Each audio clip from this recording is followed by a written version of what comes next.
All right. Okay. So thank you very much for all the people here in the room, also the people online for attending this presentation. Let me begin by acknowledging that our campus, the place where we are gathering today, as traditional and legitimate owners, the Gadigal people of the Eora Nation. Today we are honored to be visited by Professor Jan Theeuwes. This pronunciation, I hope. He's from the Vrije University in Amsterdam. He obtained his PhD there in 1992. He's a professor in psychology, but one of his main topics has been road safety, and particularly how roads should be designed so that when people enter those roads, they immediately are like motivated to drive in a safe way. So that research line has become very important in the last decades in road design, and today Professor Theeuwes will talk us about recent advancement in that area and theory. So without further ado, thank you very much for coming here, and the floor is yours. Well, thank you, Andres, for having me here. It's really an honor to be here. And I will talk today about how to design safe roads, and I will focus on the human factor perspective. So if we think about these things, I took a picture here from an Australian road, typical road, nothing really wrong, but for example, here we have a sign says watch for bicyclists and pedestrians. And if you're driving here, you have no idea what is, are not familiar with this road, then it's unclear where we have to watch for them and why we have to watch for them. But that's just a warning sign that's there because people obviously do not expect bicyclists and pedestrians. And the goal of this idea of self-explaining roads, what I will talk about, is that people do expect the right thing at the right time. Now, what is basically the problem? If you think about driving, that is a very automatic task. Most behavior of humans is automatic, but particularly driving is very automatic. And there's not so much you can do about how people negotiate a particular road. So whether you can use these signs or whether they're useful, that's very, you can discuss these. Also, you have to think about how do accidents happen? Why are there accidents on the road? There's been an old French study in which they would go immediately to the accident, researchers, and interview the person that got into an accident. And they asked them, how did you get into the accident? And this is an old study, and you could discuss whether verbal protocols are the right way to go, but they show basically that in many cases, people are just driving along and suddenly something happens, a car from the left they never saw, a pedestrian or a bicyclist on the hood of the car they never saw. So the critical point is it's not like that people didn't see it on top, but they just simply didn't see it at all. And that's the critical point. Why is it critical? Well, we all know that driving task is very visual. It's a visual task. Estimated about 85 to 90% of what we do is visual. But the problem is that our visual system is very limited in capacity. Now, this is also kind of a problem for most of us. We open our eyes and we think, oh, I see everything. I see everything here in this room. I see everybody. The point is, and you probably know this, our eyes are not a camera. A lot of things you miss. And in psychology, we usually demonstrate that with things like this. You probably have seen this. This is a change blindness experiment where we present something. If something changes in this road, do anybody see what changes in the road environment? The line changes from a solid line to a dashed line. Now, this is a nice demonstration, but the point I want to make here is that only when you attend or look at that line, you pick it up. And otherwise, you will not pick it up. So this is just to illustrate that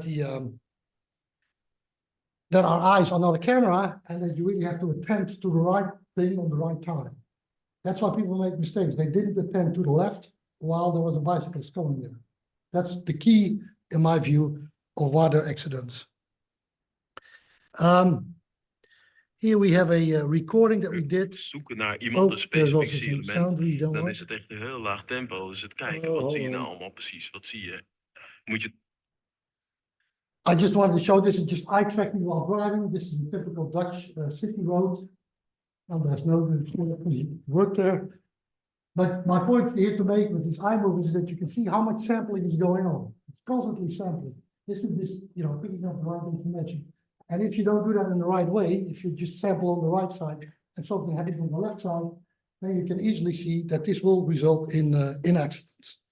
So, and now I talk a little bit also as a psychologist. What are the important things? We only see what we attend. So a lot of information goes by. You never saw it, you never seen it. What we see, and I'll focus on this, is driven by our experiences. So why and how we go through a particular road is very much driven by how we did that in the past. There's a learning process, and if this learning process is optimal for their environment, then you're in good shape. But if what you expect is not aligned with what's happening there, then you will get into accidents. That's the key of these self-explaining roads. And as I already said, most of our behavior is implicit and automatic, and there's very little access to it, conscious access to it. You can ask people about where did you look, where do your eyes go? People have no idea. It's all automatic. Realize that. I also always start with the premise that people do not want to make errors. Of course, we have what we call violations, where people on purpose make errors. I'm not talking about those. These are usually people do not want to make errors. What I also suggest is that road crashes are often design-induced. And this is also an important thing that I want you to remember, is that, okay, sometimes you say this person was intoxicated, too much alcohol, had drugs, or is too old to drive. These are all bad things, of course. But still, we should be able to design roads that even if you're intoxicated, that you still have a good chance of making it. So to blame the driver is something that I would not want to do. I want you to, we want to design roads that even when you're not optimal, even when you're old and have not the processing skills anymore that is required for a particular road, that you still can survive. And if a crash occurs, then also the impact of the crash should not be dramatic. Now, the claim of this self-explaining road idea was that accidents happen when roads are confusing, inconsistent, and inconsistent with the expectations of road users. Now, all this stuff, I worked, before I became professor at the university, I worked at an applied research organization called TNO in Holland, TNO Human Factors. I worked at the Traffic Behavior Group for 12 years. And in those days, I worked on this idea about self-explaining roads. I wrote that together with my then boss. And you can see this is a very 95, long time ago. And in this paper, we say traffic systems having self-explaining properties are designed in such a way that they are in line with the expectations of the road users. Now, I worked on this issue in those days when I still worked at the company at TNO Human Factors. I moved to the university and I started doing a lot of basic research, which I will talk about a little bit today here, more later at 12 o'clock if you're interested. But during the COVID time, I had not much to do. I was sitting at home and I thought, what happened? Let me see what happened to the self-explaining road idea. And I wrote an overview paper on this again. This is from 21, where I explain self-explaining roads, how this whole concept developed over time. And also in this paper, more than the original paper, I also explain what the mechanism behind this self-explaining roads is. And I'll talk about it a little bit today, about these mechanisms. This also resulted in, this is already an old time ago, we also wrote a book, this is Designing a Safe Road System. This is not only about self-explaining roads, it's also about task loads, about conspicuity of signs and all that, together with my two colleagues. So if you're interested, check this out. All right. To my big surprise, it's because I didn't work too much on the self-explaining road idea. It turned out to be that the self-explaining road concept became hugely influential in most all Department of Transportation across the world. They all started adapting self-explaining road in their policies. And for example, this is from the EU. In 2010, they say the self-explaining road message fell on fertile grounds. And within a decade, the term self-explaining roads concept, self-explaining road principles, self-explaining road philosophy were widespread use, not just in Europe, but across the globe, and often in situations far removed from the So it became a big spot, which is always nice. But if you ever have a good idea, you have to give it a catchy name so you can track back in time where things went. And also for today, oh, this is not good.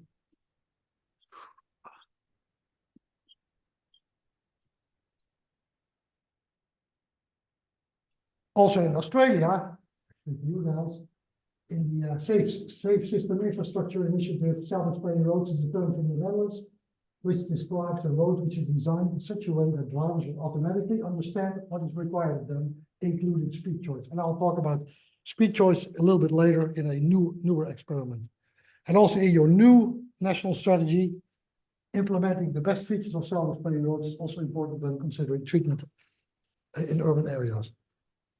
Interesting thing, if you look around, and self-explaining road called off basically everywhere in the world except one country.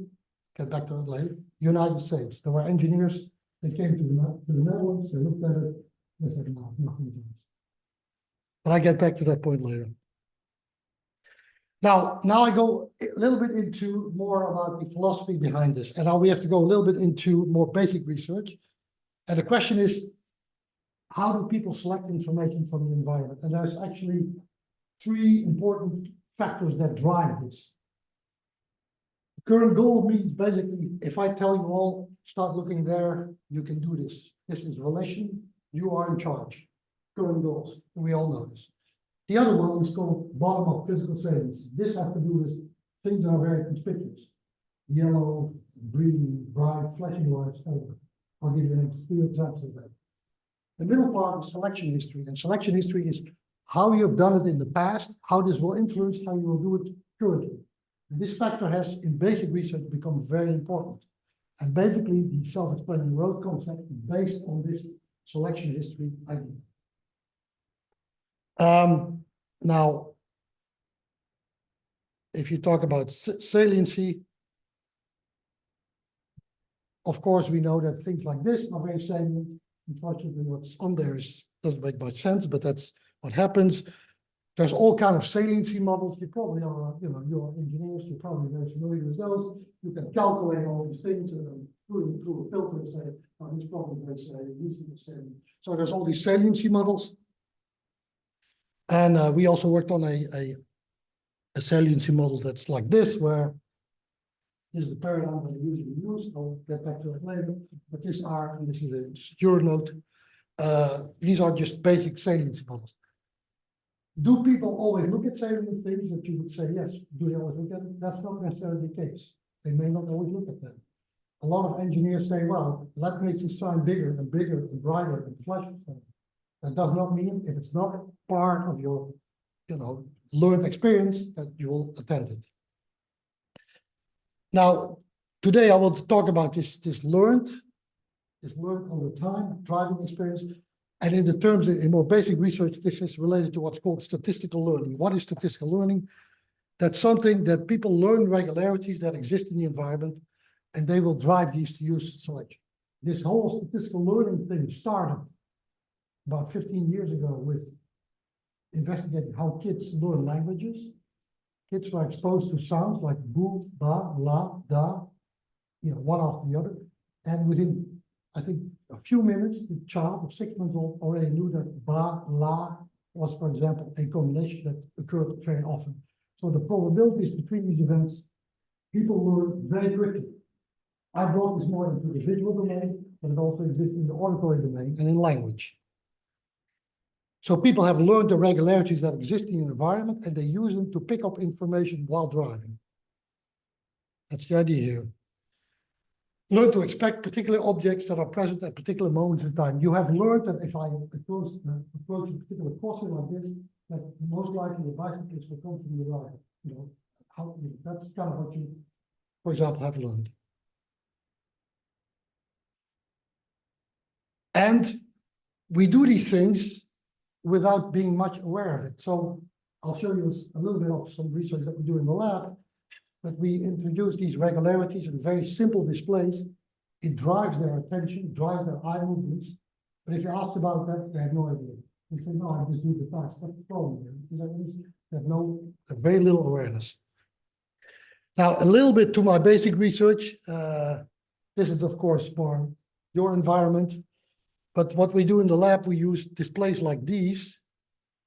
This is a paradigm that I've been using for a long time, where people are looking for a diamond, more the red thing. And what we do is we present those red things and those diamonds, secretly more often in one location than other locations. So let's say the diamond is very often here, the red thing is often there. What happens then is that your reaction time will start showing this effect. If I ask about it, people have no idea. Now, in the lab, we bring these people into the EEG, and we try to find out how the brain starts predicting these locations. This is an example of this. This is a fairly recent study. I don't know if you can see, but this is what we use here, what's called a ping technique. We flush the brain so that we can see what is active. I won't go into those details, but this gives you an example, an idea about how these things we do in the lab.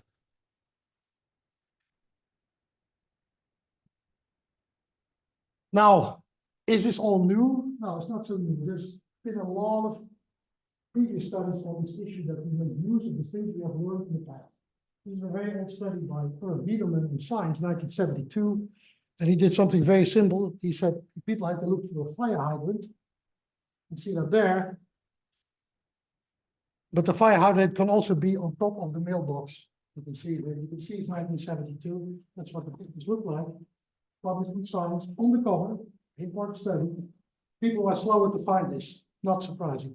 What you have learned in the past, fire hydrants should have particular places, will affect the speed with which you find this. Now, there's also more modern versions of this. This is, for example, work by Marissa Vaughan, Jan Theeuwes. People are looking here for a microscope. Microscopes are usually not in kitchens, so it takes a lot of time to find a microscope. And you also make use of this knowledge, implicit knowledge, all the time. For example, if you go to your supermarket, your favorite supermarket, you know where things are, you know how to find things. I went to the supermarket on Friday when we just arrived here to get some stuff. For me, it was a jungle, of course, because all the things I've learned in the past do not fit here. Not only locations, but also the way the product moves. So this way of using this knowledge over time has a huge impact on how you select information. Even though you may not always know this is important to realize. Now, my point is with self-explaining roads is that this also happens, of course, in traffic. And my point is that if you have learned to expect certain things to happen at particular moments in time, and they're inconsistent with that, that's what accidents happen. If you're looking for your frying pan in the kitchen, and the frying pan is not on the stove, but in the corner of the room, you have trouble finding it. That's the whole story, and you might miss it. Now we go back in a long time, again, a long time ago, I did this experiment when I still worked at TNO. We did a search experiment. People got a search target. You have to look for it. Somebody in the chat says if you can try to stay close to the laptop because it seems like the microphone is not transmitting. So if you, I mean, when you are moving over there, I think it's fine. I like to move though. Yeah, but not so far. Not so far. Everybody's okay though? Okay. I'll stand still here. No, I'm just kidding. So we had trials where people got first a specific target to search for, traffic sign, bicyclist, or a pedestrian. And we would present those objects in a traffic scene, and the traffic sign could be present or absent, the pedestrian could be present or absent, or the bicyclist could be present or absent, and people just had to press present, absent. And what we did is we manipulated the location of these objects in the scene. So a bicyclist could be on the bike path, or it could be on the main road. A traffic sign could be, for example, on the right side of the road, which is normal in Western Europe, or on the left side of the road, which is normal, I guess, here. So we did all these kind of manipulations, and then, for example, this is an example of such a trial. Is there a traffic sign? Is there a traffic sign? Yes, there is, kind of hidden in the corner. People are pretty good at this. You guys should be kind of bad at this because this is the way around. But what we did then also is very simple. We flipped the slide to the other side, and now it's on that side. and people have trouble finding it. Now you may say, oh, this is too silly for us. But for engineers from my part of transportation that I worked for in those days, they could not believe the fact that we have a traffic sign. It has the same saliency, same conspicuity, same makeup. It's everything the same. The surroundings is the same. But in one case, people are quicker in finding, and in another case, people are slow or even said, no, there isn't a traffic sign. So it's not just what falls on the retina, but it's your expectations that drive very much how you do this. And if you look at the data, you see so expected people are quicker and people are also making less errors in these things, in research. Now a little bit more about, and then a little bit more about the theory behind it. So you say, why do people do this? Well, we as humans, we try to categorize everything that we see in the world. You know, if you see an object that you've never seen before, you say it looked a little bit like, and then something familiar comes. It's a little bit like this animal, that animal. If you type in impossible objects on the internet, you get things like this. What is this? Can you categorize it? You still try and say something about it, or something like this. Well, this you call it. Now, people categorize things, and in more basic research, the interesting thing is to realize that we categorize objects as being the same, even though they may look quite different. These are all fairly okay, but you know, if you go to the dogs or horses, they you know, we still all categorize them as being the same thing. Also important to realize is that we categorize them not only the way they look, but also the way you can do with it. So these are chairs, but even though this is also a chair, even though it doesn't look at all like a chair, but now it's because it's related to how we use it, and you can even go to more crazy situations. So my point is that we also do this for the road environment. So people try to categorize road environments into a few behavioral relevant categories. So you can say this is looking like a highway, and this looks like an urban road, and this looks like a road where, you know, close to houses. People try to categorize that, and with that categorization, all these expectations that I talked about will be activated, you know, influencing your behavior at that point. We did a study, this is an old study as well. We had people looking at these pictures. You can see they're kind of old pictures, and they had to categorize them. We did some kind of sorting things. You have to put two together that are similar and one that's different. And what we did, we had all roads outside the built-up area, and you have all kind of different roads. And then you can do some kind of cluster analysis. And what you see here is that these so-called A roads are all clustered together. These are highways, these are motorways, these are clear. They're all the same. There's one B road here, interesting, but these are all together. These are very low single roads without a central line. They're also categorized similarly. But the whole big part in the middle there is that these are roads that are not really designed with a particular purpose in mind. So if you go back to, let's say in Europe, you had two cities, and in the old days, there was first some horses going over it, and then later a horse and carriage, and at some point there were cars going over it, connecting two cities. There was not a logical design philosophy behind it. There is, of course, a philosophy behind motorways. They're designed to go fast. There may be also some kind of thing with very low roads, because to go very slow. But those roads in between, we call them 80 km/h roads outside the built area, 100 km/h roads. Those are the ones that are most difficult because they look very different, all of them. And if you look at accident statistics, I'll give you a little bit later, that's where the accidents happen. They don't happen at the motorways. They also don't happen at these very low level roads, but they happen at those roads where people have trouble categorizing what to expect. So the idea is this: people categorize a road environment. This is, for example, a motorway, and that induces expectations. And to give you an example of a motorway in the Netherlands, these are the expectations you can imagine. There are no traffic lights. You can drive fast. There are no bicyclists or pedestrians, no opposing traffic.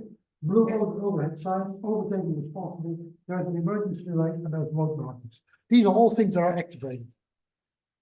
If these things are activated with these expectations, and there are very slow vehicles, There are bicyclists crossing, they get into trouble.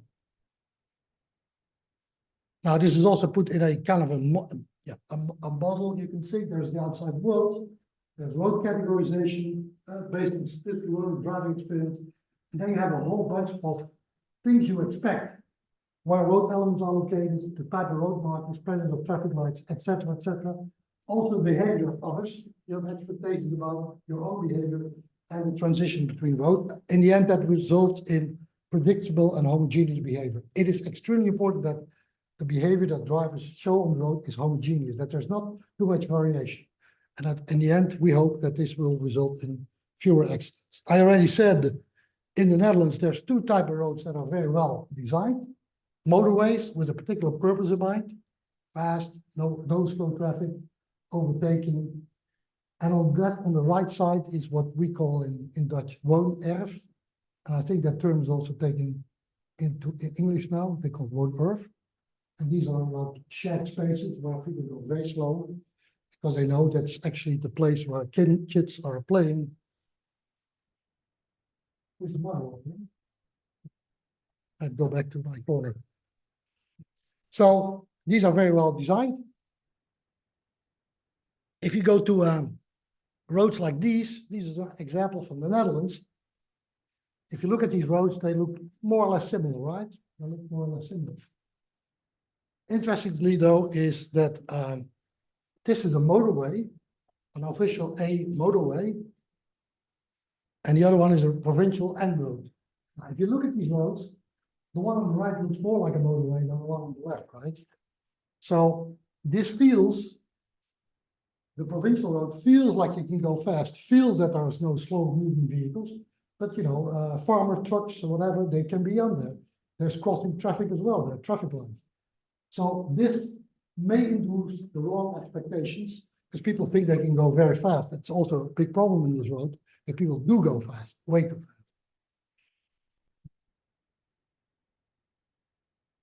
If you look at the EU road statistics, you can see what I kind of claimed earlier. Very few accidents happen in motorways. It's 53 on rural roads. These roads that are not designed with a purpose in mind. They're just there and people don't know how to behave. They make mistakes. They're also city roads. They're also somewhat problematic. I just took a picture just to illustrate this. This is a picture that I took. It's not in Australia, but it's in New Zealand. I just came from Auckland. This is downtown Auckland, and this is, to me, an interesting picture because it looks, to me, like almost like a motorway. It has to do with these big overhead signs, and there's, you know, how many lanes we have, 4 lanes here. So this whole thing says, you know, you can go fast, and, you know, this should be, you know, as fast as you can, basically.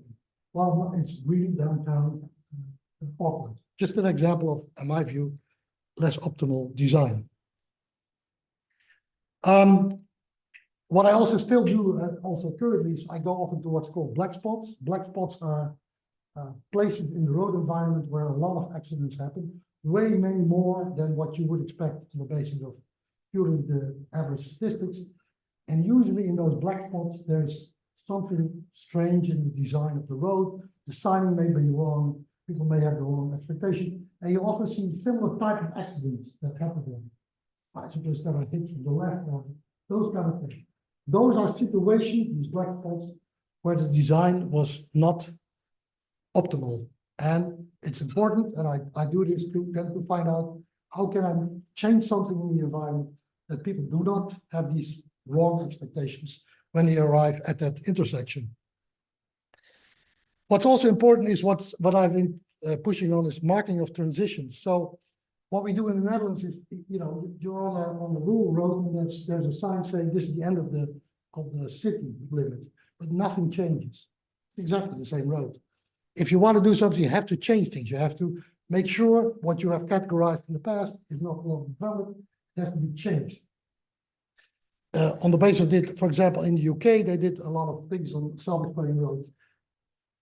This was the before situation. And this was the, you know, behind after the situation with the word vitality. And this, of course, kind of breaks down your expectation. I'm going to go on a fast road, but now I'm entering a village where I have to go slower. In the Netherlands, this has led to 3 different type of roads. I'm not sure whether you use the same, but we have the through roads. These are the roads that are going for fast. These are the motorways. You have the access road. These are the roads that go to the houses of the people.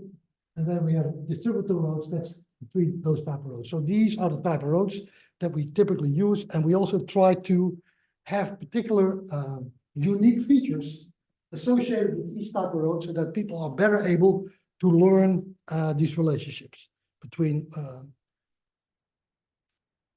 the type of road and what to expect there. All right, so now I'm gonna do the final thing. Is an online experiment that we recently did on what's called credible speed. This is a big issue also in the Netherlands at the moment, to reduce the speed into the inner cities. And what we did was actually a quite simple approach. What we did is we took pictures of existing roads, all kind of pictures, you know, name it, inside the urban area and outside the area, all kind of pictures. You can imagine how many. These are all examples of inner city roads. And we also have the same for, and what we did then is we just had people, you know, categorize these, saying, okay, parking on the left, parking on the right, on both sides. Is it cobblestones or is it asphalt? Is there an X marking or absent or present? Is there a speed bump, present or absent? So all these roads, they were all thrown in the big pile and they were all categorized according to these characteristics. Same holds for outside the built-up area. We also did it here. And we threw it in a big pile. And here we have things like, is there a guardrail? Is there edge markings?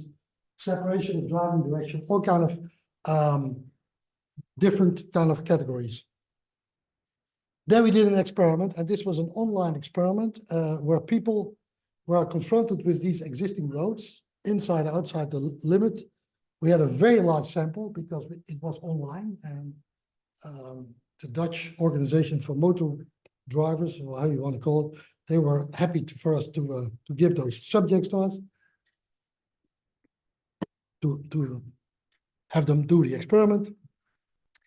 We presented these pictures very briefly, 200 milliseconds or long until response. Briefly is to say, if I see a quick glance on the road, do I have a way of estimating the speed already? And then we had people sitting behind with the keys, and they had, if it's inner city road, so we had a full block of inner city roads and then a full block of outer city roads, counterbalanced across subjects. And they had to, you know, have 4 keys, press 15, 30, people had to just indicate what they thought was the most credible speed for what they saw in the picture. And we did this for inside and outside the road, and we also measured reaction time. Choice, which speed, and the time. So it goes like this. You see a fixation point, we flash this thing, and you have to just indicate with your keys what kind of road, what kind of speed you would drive on that road.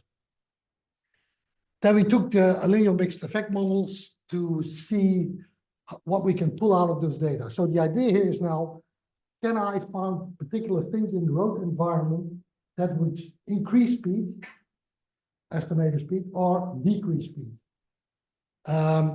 There are some issues with this approach. We cannot really say much about interactions. That's a good point. But this is kind of an interesting way to see at this in a general way. So what does these results show? There was no effect of exposure duration. So whether you look at it for 2 seconds or 200 milliseconds, your speed estimation is the same. So this is interesting because it shows that this categorization, what kind of road it is very fast, and it immediately says, this is the type of speed I would choose for these kind of roads. 200 milliseconds, 300 milliseconds, you cannot make an eye movement. It's so quick, so you fixate the middle, flash it, and before you make an eye movement, it's already gone. So interesting that there's no effect of exposure duration. So in one glance, without eye moves, people are able to estimate the credible speed.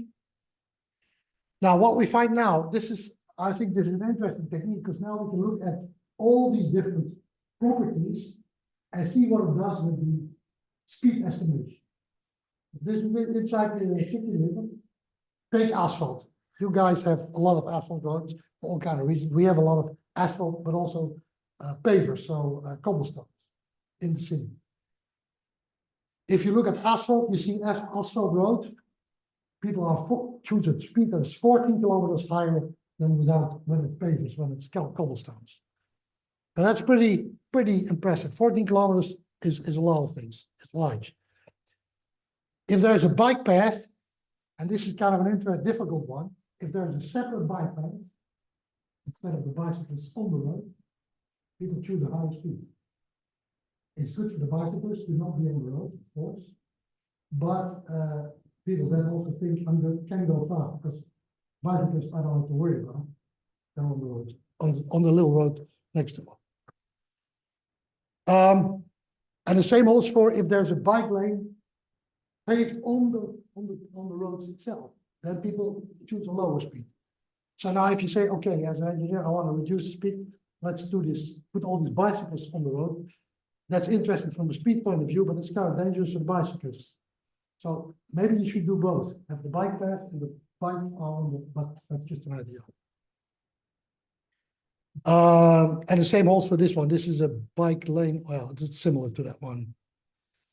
Of course, speed bumps also help. And this is also a sanity check. If there's a speed bump, people choose a lower speed. So this is a technique that can give you a little bit before anything is done to the road, what the elements do to this categorization, and in this case, to credible speed. Outside the city limits, we see, which is not surprising, if there's more than 2 lanes, people choose a much higher speed. That's not so strange. And if there's no separation in the middle, these are probably rural roads where there's no line in the middle, people choose a much slower. These things all make kind of sense for outside the build-up area. You can also play with the line markings. The dashed line marking gives different effects than the continuous line marking, but this is just in general these effects. Guardrails. So a guardrail is present, also increases speed. So it's good that there's a guardrail, but realize that people choose a higher speed because of that. All right, so we just talked about this experiment and this technique, and we did it on existing roads. But of course, you can take this also to roads that are not built yet. This is a road somewhere in the Netherlands, inside the city. And what you can do, and this, I'm not very good with this PowerPoint, but what you can do is take away the middle line. Right? Now I can see what people choose for a credible speed. Exactly the same environment, except I took away the middle line. That's a question you can ask.